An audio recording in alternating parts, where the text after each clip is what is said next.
Killing the supreme leader of Iran is not like removing the leader of any other hostile state. Changing the regime from the air was always going to be a messy gamble. Sharp US intelligence cooperation with Israel ensured that the supreme leader was taken out in the first wave of attacks, but it will not be immediately clear whether Iran's missile sites have been badly damaged. It could be the Islamic Republic itself that is in its death throes, and it won't be a pretty sight. Expect a decade of upheaval across the Middle East as radical Shia, denied their chance of regional leadership out of Tehran, disrupt other fragile states. So could the death of Ali Khamenei mark the end of the whole Islamic Republic? Iran's formerly supreme leader, Ayatollah Khamenei, is dead. This was the moment Iranian state television made the announcement. Ayatollah Ali Khamenei had been supreme leader of Iran since 1989, when he took over from the spiritual leader and far more charismatic Ruhollah Khomeini. The country was wounded after losing its long, bloody war against Iraq.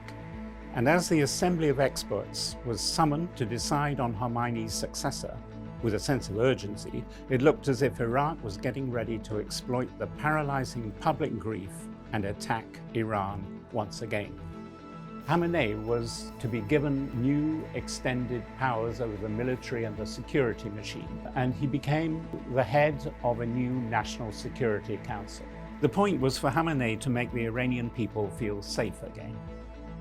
In fact, the confusing, complex overlap between being the spiritual guardian of the Islamic Revolution and the builder of a fortress state has proved to be Iran's undoing. The intimate relationship between the Islamic Revolutionary Guard Corps and the supreme leader made for a toxic relationship. The problem is that Khamenei, as the senior Shia religious authority, had power well beyond Iran. For millions of Shia across the world, in Iraq, Lebanon, the Gulf, and South Asia, he embodied their religious legitimacy and ideological certainty. Hence, violence against the US consulate in Karachi led to 9 pro-Iranian protesters being killed. Protesters trying to storm the US consulate in Baghdad. In Indian-administered Kashmir, thousands took to the streets. It seems that rather than clinically removing an obstacle to the quashing of Iran's nuclear program, as the US and Israel had intended, the killing of Khamenei has reintroduced a complicating religious element to geopolitics. The conflict has become less about deterrence and more about identity, faith, and retribution. That is what President Pezeshkian of Iran meant when he called for revenge. Not the piecemeal and inexpertly executed attacks on luxury hotels in the Gulf states, but rather something more, something that will set the wider region on fire. The supreme leader, who died with some of his family members and army commanders, has already been declared a martyr, and therefore an inspiration for terrorist assaults, either freelance or orchestrated. Iran now has the political space to bring about the change that its people and the world have sought after for so long. But it will take some time yet. First, the opposition has to agree on a common platform. There are some interesting overlaps between the manifesto presented by Reza Pahlavi, the exiled son of the Shah, and that of Maryam Rajavi, the exiled president-elect of the left-leaning National Council of Resistance.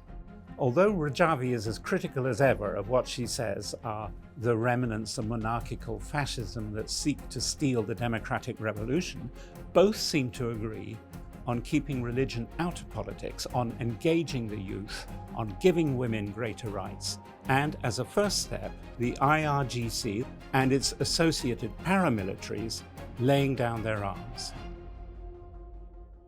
The still rather utopian aim of a political process leading to free and monitored elections for a constitutional assembly, leading to a foundation of a democratic state, has come a step closer. But for it to become a reality, the IRGC has to understand that it is no longer the legitimate instrument of an all-powerful theocracy. That assumption, which allowed many commanders to grow rich, profiting even from the Western sanctions that were supposed to restrict its activities, fell apart the moment that Khamenei perished in the rubble of his bunker.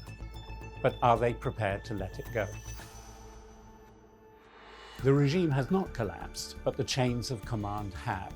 Now is the time for the IRG officers to make their choice: to abandon the dysfunctional establishment that gave them a comfortable life in the profession of violence, or to pretend that nothing important has happened and wait for a new democratic broom to put them in the dock. If nothing else, President Trump's bombing has crystallized that choice.